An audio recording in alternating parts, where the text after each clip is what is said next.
Hello students, welcome all of you. Human के respiratory system के अंदर अपर रेस्पिरेटरी सिस्टम के बारे में हम पढ़ चुके हैं, जिसे हमने 3 पार्ट्स के अंदर डिवाइड किया था। जो अपर रेस्पिरेटरी सिस्टम था 3 पार्ट्स के अंदर, 4 पार्ट्स के अंदर उसको डिवाइड किया था: नोज, माउथ, फेरिंग्स और लैरिंग्स। फिर इसके बाद लोअर रेस्पिरेटरी सिस्टम के बारे में हमने पढ़ा था, जिसके पार्ट्स थे: सबसे first part trachea, second part bronchi and bronchioles, third part था लंग्स।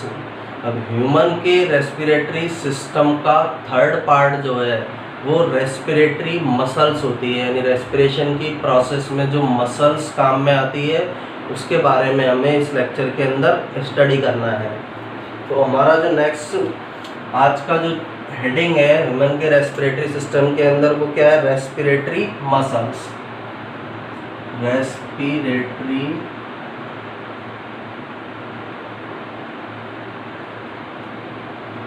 मसल्स, यानी रेस्पिरेशन के अंदर जो मसल्स या पेशियां काम में आती है उन मसल्स के बारे में हमें स्टडी करना है। तो इसमें सबसे पहले तो जो रेस्पिरेशन की प्रोसेस है या गैसों का एक्सचेंज जो हो रहा है उसके अंदर कुछ मसल्स की रिक्वायरमेंट होती है। कुछ मसल्स होती हैं जिनकी रिक्वायरमेंट गैसों के एक्सचेंज में होगी। गैसों का एक्सचेंज करने के लिए मसल्स की रिक्वायरमेंट होती है। मसल्स जो है क्या करती है? गैस के इनहेलेशन में और एक्सहेलेशन में हेल्प करती है। गैस को अंदर लेने में, गैसों को अंदर लेने में और बाहर निकालने में हेल्प करती है। अंदर लेने की प्रोसेस कहलाती है इनहेलेशन। बाहर निकालने की जो प्रोसेस है उसे किस नाम से जाना जाता है? एक्सहेलेशन के नाम से उसे जाना जाता है। सबसे फर्स्ट जो इम्पोर्टेंट मसल है डायफ्राम। डायफ्राम जो स्ट्रक्चर है ये रेस्पिरेशन के लिए सबसे इम्पोर्टेंट स्ट्रक्चर होती है और जो रेस्पिरेशन की प्रोसेस है उसके लिए ये रेस्पॉन्सिबल होती है। डायफ्राम स्ट्रक्चर रेस्पिरेशन की जो प्रोसेस है उसके लिए रेस्पॉन्सिबल होगी। डायफ्राम के द्वारा रेस्पिरेशन में एक इम्पोर्टेंट रोल प्रोवाइड किया जाता है डायफ्राम स्ट्रक्चर के द्वारा। तो डायफ्राम जो है उसका फॉर्मेशन किससे होता है? पहले तो एक पतली शीट लाइक स्ट्रक्चर होती है डायफ्राम। सेकंड, स्केलेटल मसल से बनी होती है। जो कंकालीय पेशियां हैं उन स्केलेटल मसल्स या कंकालीय पेशियों से डायफ्राम का फॉर्मेशन होगा। डायफ्राम करता क्या है? कॉन्ट्रैक्ट जब होगा डायफ्राम तो बाहर के जो एनवायरनमेंट में जो एयर है वो नोस्ट्रिल से होकर हमारे रेस्पिरेटरी जो सिस्टम है उससे होकर लंग्स के अंदर एंटर हो जाएगी। और जब डायफ्राम के अंदर रिलैक्सेशन होता है, डायफ्राम रिलैक्स होता है, तो लंग्स के अंदर वाली जो एयर है वो रेस्पिरेशन जो हमारा पासेज है उसके थ्रू होकर बाहर की तरफ निकल जाती है। तो डायफ्राम के कॉन्ट्रैक्शन से, रिलैक्सेशन से जो गैसेज जो है एनवायरनमेंट से अंदर आती है लंग्स में, लंग्स से बाहर एनवायरनमेंट में जाती है। इसके बाद स्पेशल टाइप की जो मसल्स है इंटरकॉस्टल मसल्स। इंटरकॉस्टल मसल्स जो है इस प्रकार की मसल्स हैं जो रिब्स वाले पार्ट में मिलेगी। जो रिब्स वाला जो हिस्सा ही हमें दिखाई दे रहा है, रिब्स पाई जा रही है, रिब्स के वहाँ पर प्रेजेंट होती है और ये डायफ्राम के कॉन्ट्रैक्शन में और रिलैक्सेशन के अंदर हेल्प करती है। डायफ्राम को फैलाने में, डायफ्राम को संकुचित करने में इन इंटरकॉस्टल मसल्स के द्वारा हेल्प की जाती है। तो 2 प्रकार की मेन इसके अंदर हमको स्ट्रक्चर के बारे में पढ़ना है, एक डायफ्राम और दूसरी स्ट्रक्चर कौन सी है? इंटरकॉस्टल मसल्स के बारे में। तो सबसे पहला पॉइंट इसके अंदर क्या है? रेस्पिरेटरी मसल में some muscles are needed for gases exchange. Some muscles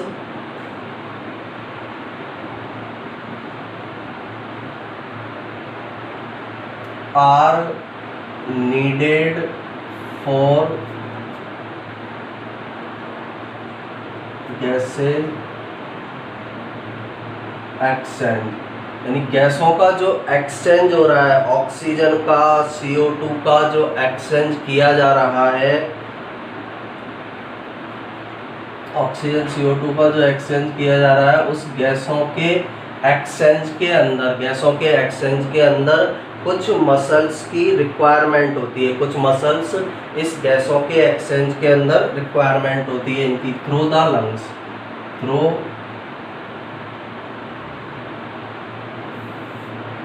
the lungs. Lungs के थ्रू गैसों का एक्सचेंज करने में कुछ मसल्स की रिक्वायरमेंट होती है, कुछ मसल्स आवश्यक होती है। दीज मसल्स, अभी मसल्स काम क्या करती है? दीज मसल्स हेल्प इन, किस चीज़ के अंदर हेल्प करेगी? इनहेलेशन में हेल्प करेगी गैसों के, और एक्सहेलेशन के अंदर हेल्प करती है। Help in inhalation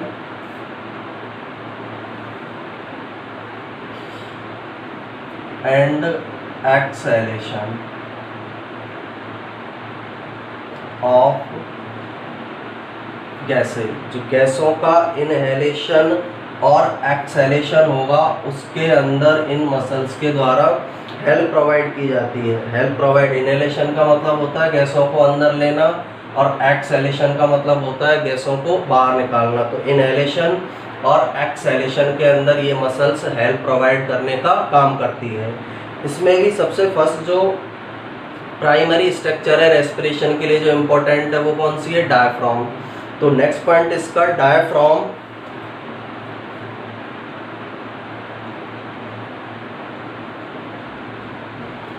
diaphragm is primarily responsible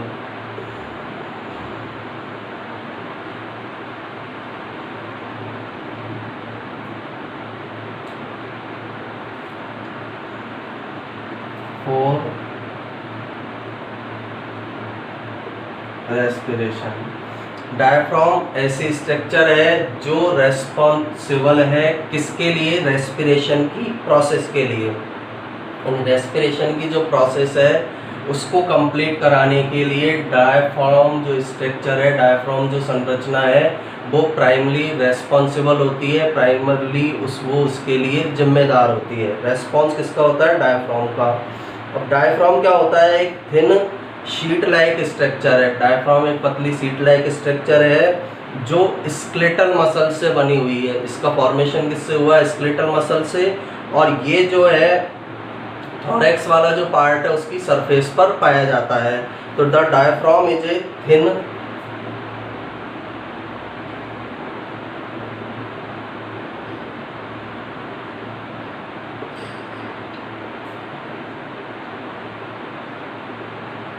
sheet like structure.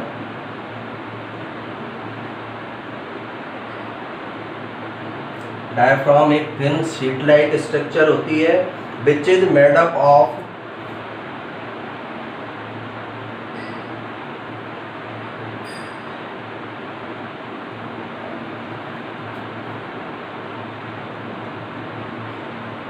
Skeletal muscles. इसका फॉर्मेशन किसके द्वारा किया जाता है? जो स्केलेटल मसल्स हैं वो इसका फॉर्मेशन करेगी। स्केलेटल मसल्स के द्वारा इसको बनाया जाता है।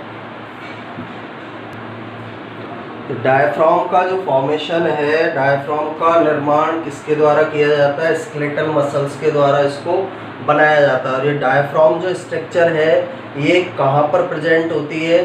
Found on the surface of thorax. जो थोरैक्स वाला पार्ट है इसके सरफेस पर ये प्रेजेंट होगी। Diaphragm is found, the diaphragm is found on the surface of thorax। ये थोरैक्स वाला पार्ट है हमारा, इस थोरैक्स वाले पार्ट के बिल्कुल नीचे सरफेस पर ये डायफ्राम जो स्ट्रक्चर है ये प्रेजेंट होगी।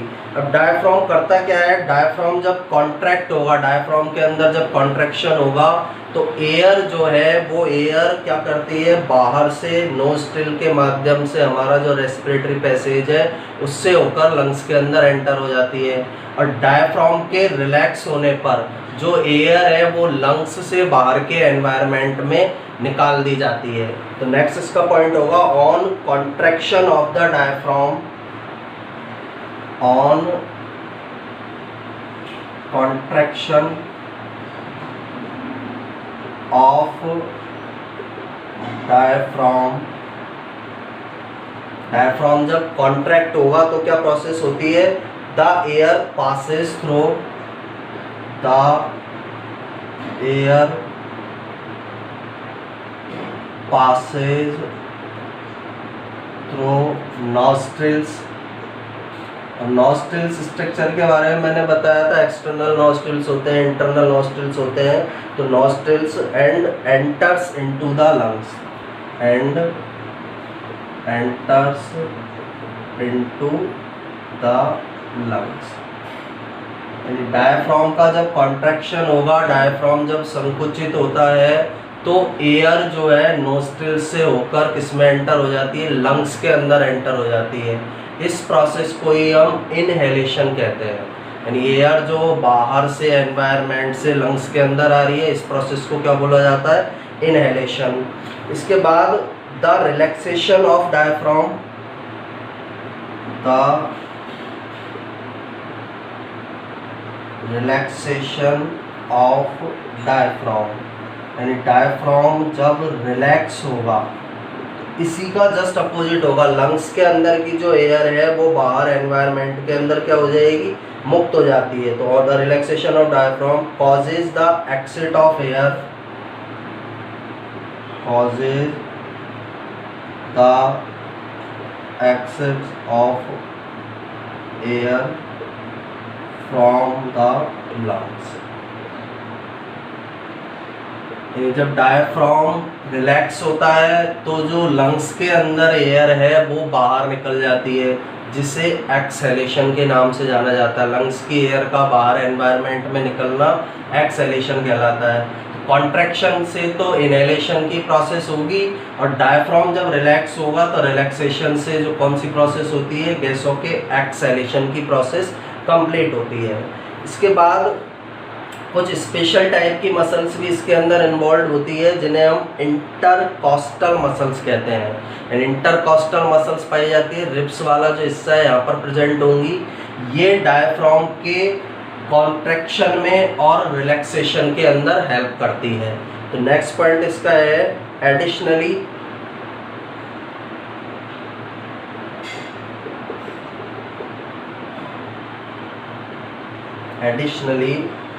special types of muscles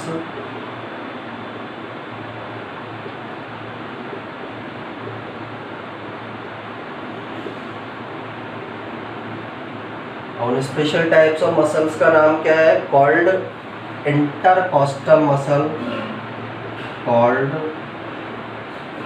intercostal muscles. Special type की मसल्स को क्या बोला जाता है, intercostal muscles. Are found in the ribs, are found in the ribs. Ribs में जो पाई जाती है स्पेशल टाइप की मसल्स हैं, जिन्हें क्या बोला जाता है, intercostal muscles. Helps which helps in the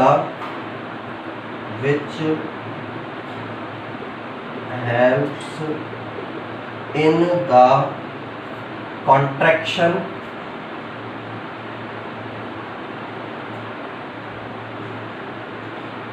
and relaxation of diaphragm।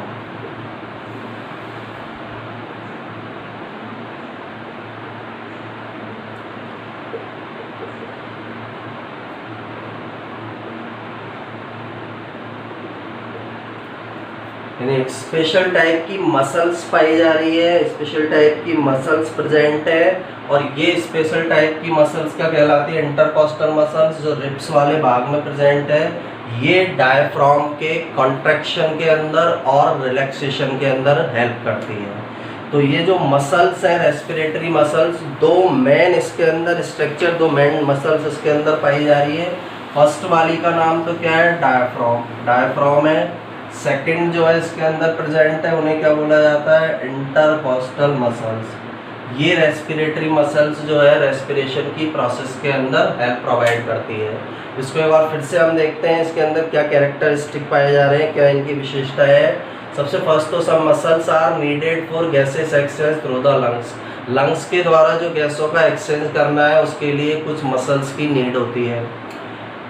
These muscles help in inhalation and exhalation of gases, यानी ये मसल्स क्या करती है, गैसों को अंदर लेने में और गैसों को बाहर निकालने में सहायता करती है। अंदर लेने की जो प्रोसेस है इनहेलेशन है, बाहर निकालने की जो प्रोसेस है वो एक्सहेलेशन कहलाती है। Diaphragm is primarily responsible for respiration, respiration की प्रोसेस के लिए सबसे पहले या प्राइमरी कौन रेस्पॉन्स होता है, डायफ्राम। और डायफ्राम क्या है, the diaphragm is a thin sheet like structure which is made up of skeletal muscles, एक पतली शीट की तरह की स्ट्रक्चर है जो स्केलेटल मसल से बनी हुई है।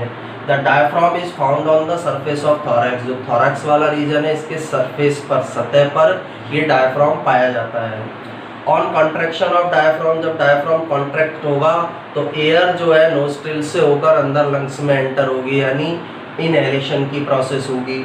और द रिलैक्सेशन ऑफ डायफ्राम, जब डायफ्राम रिलैक्स होता है तो लंग्स की जो एयर है बाहर एनवायरनमेंट में आती है, जिसे हम एक्सहेलेशन कहते हैं। एडिशनली कुछ स्पेशल टाइप की मसल्स होती है, इंटरकॉस्टल मसल, जो रिब्स के अंदर पाई जाती है, और ये मसल्स डायफ्राम के कॉन्ट्रैक्शन में और डायफ्राम के रिलैक्सेशन के अंदर हेल्प करती है।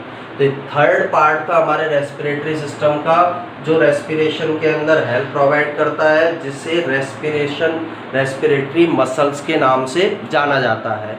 नेक्स्ट हमें जो लास्ट इसके अंदर पढ़ना है रेस्पिरेटरी सिस्टम में, फिजियोलॉजी ऑफ रेस्पिरेशन, यानी रेस्पिरेशन की प्रोसेस के अंदर क्या क्या घटनाएं होती है, किस तरह से रेस्पिरेशन कंप्लीट होता है। नेक्स्ट जो हेडिंग है ह्यूमन के रेस्पिरेटरी सिस्टम में, फिजियोलॉजी ऑफ रेस्पिरेशन। और फिजियोलॉजी ऑफ रेस्पिरेशन के अंदर क्या होगा, एयर का जो पल्मोनरी मूवमेंट हो रहा है, पल्मोनरी मूवमेंट बोला जाता है, एयर हमारे एक्सटर्नल एनवायरनमेंट से किसके अंदर आ रही है, लंग्स के अंदर आ रही है। तो ये जो पल्मोनरी मूवमेंट है एयर का, एक रिदमिक प्रोसेस है। रिदमिक प्रोसेस इसलिए क्योंकि इसमें लगातार इनहेलेशन की प्रोसेस होती है, एक्सहेलेशन की, एक बार इनहेलेशन फिर एक्सहेलेशन फिर इनहेलेशन फिर एक्सहेलेशन हो रहा है। तो एक ये रिदमिक प्रोसेस है, एक क्रम से चलने वाली ये प्रोसेस होती है। जो पल्मोनरी मूवमेंट हो रहा है एयर का, एयर बाहर से आ रही है लंग्स में, लंग्स से जा रही है एनवायरनमेंट में, ये एक रिदमिक प्रोसेस है जिसमें इनहेलेशन और एक्सहेलेशन की प्रोसेस कंप्लीट होती है, और इन प्रोसेस के थ्रू गैसों का एक्सचेंज होगा। अब ये जो गैसों का एक्सचेंज हो रहा है, इसमें रेस्पिरेटरी सिस्टम क्या करता है, दो थिंग्स का इसके अंदर यूज किया जाता है। सबसे पहली थिंग तो जो फर्स्ट थिंग है, नेगेटिव प्रेशर ग्रेडियंट जो पाया जा रहा है, नकारात्मक दाब प्रवणता जो उपस्थित है एटमॉस्फेयर और एल्वियोली के बीच, उसका यूज रेस्पिरेटरी सिस्टम करता है रेस्पिरेशन की प्रोसेस में। सेकंड, जो डायफ्राम का कॉन्ट्रैक्शन और रिलैक्सेशन है, उसका यूज रेस्पिरेटरी सिस्टम इन गैसों के एक्सचेंज में करेगा। और इन दोनों कारणों से, ये दो रीजन्स जो है, इन रीजन्स से जो गैस है, हाई प्रेशर की जो एयर है, वो एटमॉस्फेयर से लंग्स के अंदर क्या हो जाती है, एंटर। ये दो रीजन है मेन इसके, एक तो नेगेटिव प्रेशर ग्रेडियंट जो पाया जा रहा है उसके कारण, एक डायफ्राम के कॉन्ट्रैक्शन और रिलैक्सेशन के कारण बाहर जो हाई प्रेशर वाली एयर है वो एयर लंग्स के अंदर एंटर कर जाएगी। रेस्पिरेशन प्रोसेस दो लेवल पर कंप्लीट होती है, एक होता है एक्सटर्नल रेस्पिरेशन, दूसरा होता है इंटरनल रेस्पिरेशन। एक्सटर्नल रेस्पिरेशन का मतलब क्या है, एक्सटर्नल रेस्पिरेशन में एल्वियोलाई जो स्ट्रक्चर है लंग्स की, वो और कैपिलरीज में जो ब्लड है उसके बीच गैसों का एक्सचेंज होगा, और एल्वियोलाई और कैपिलरीज के जो ब्लड है उसके बीच गैसों का एक्सचेंज, जो पार्शियल प्रेशर डिफरेंस होता है गैसों का, O2 और CO2 का जो पार्शियल प्रेशर डिफरेंस है उसके कारण कंप्लीट होता है। दूसरा इंटरनल रेस्पिरेशन, इंटरनल रेस्पिरेशन में गैसों का एक्सचेंज ब्लड और टिश्यूज के बीच होता है, और ब्लड और टिश्यूज के बीच या सेल्स के बीच जो गैसों का एक्सचेंज है वो डिफ्यूजन प्रोसेस से होता है। डिफ्यूजन प्रोसेस होती है हायर कॉन्सेंट्रेशन से मॉलिक्यूल का लोअर कॉन्सेंट्रेशन की ओर जाना। ब्लड में ऑक्सीजन ज़्यादा है तो वो लंग्स में, वो टिश्यूज के अंदर चली जाएगी, टिश्यूज़ में CO2 ज़्यादा है तो वो किसके अंदर आ जाएगी, ब्लड के अंदर आ जाएगी। इस प्रोसेस को बोला जाता है डिफ्यूज़न। तो दो पार्ट्स के अंदर हम इसको डिवाइड कर सकते हैं। रेस्पिरेशन की जो प्रोसेस है 2 लेवल्स पर होती है, एक एक्सटर्नल रेस्पिरेशन, एक इंटरनल रेस्पिरेशन। तो इस फिजियोलॉजी के बारे में हमें इसमें स्टडी करना है कि रेस्पिरेशन की फिजियोलॉजी किस तरह की होती है। इसमें सबसे फर्स्ट पॉइंट इसका क्या है, the pulmonary movement, the pulmonary movement of air is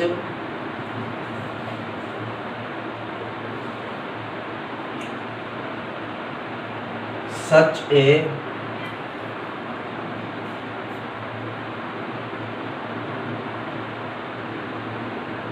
rhythmic process of inhalation and exhalation. Inhalation and exhalation of air in the lungs, of air in the lungs, which facilitates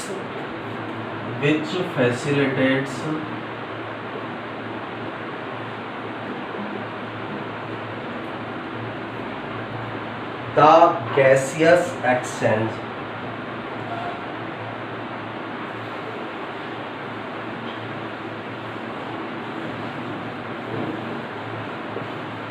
first point इसका क्या है, इस process के अंदर क्या हो रहा है, जो पल्मोनरी मूवमेंट है एयर का, पल्मोनरी मूवमेंट का मतलब है एयर का लंग्स में आना, लंग्स से एयर का बाहर जाना, एक रिदमिक प्रोसेस होती है। रिदमिक का मीनिंग है इनहेलेशन होगा, एक्सहेलेशन होगा, फिर इनहेलेशन होगा, फिर एक्सहेलेशन होगा।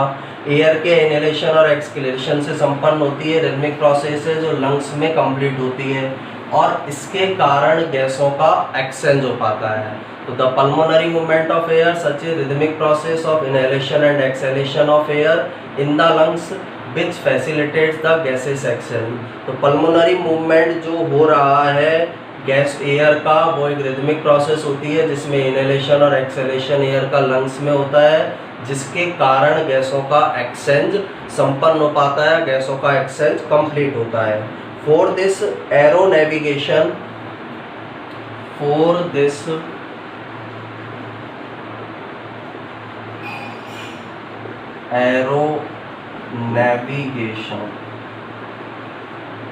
यानी जो एयर का ये ट्रांसपोर्टेशन हो रहा है, एयर का जो नेविगेशन हो रहा है, इसके लिए दो तरह के रीजन्स को काम में लिया जाता है। For this aero navigation the respiratory system uses, the respiratory system uses. क्या क्या यूज करता है रेस्पिरेटरी सिस्टम? फर्स्ट थिंग तो रेस्पिरेटरी सिस्टम यूज करेगा the negative pressure gradient, the negative pressure gradient. Negative pressure gradient किस किस के बीच है? Between the atmosphere, between the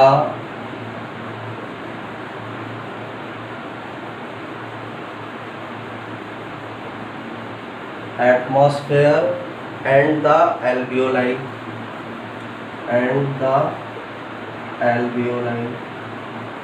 first thing इसका यूज किया जाएगा। And second the contraction and relaxation, the contraction and relaxation. इसका कॉन्ट्रैक्शन और relaxation of the diaphragm, of the diaphragm. तो दो थिंग्स का इसके अंदर यूज किया जाता है। For this aero navigation the respiratory system uses, जो एयर का जो नेविगेशन हो रहा है, एक्सचेंज जो हो रहा है, बाहर से एयर आ रही है, लंग्स से एयर बाहर जा रही है, इसके लिए रेस्पिरेटरी सिस्टम किसका यूज करता है?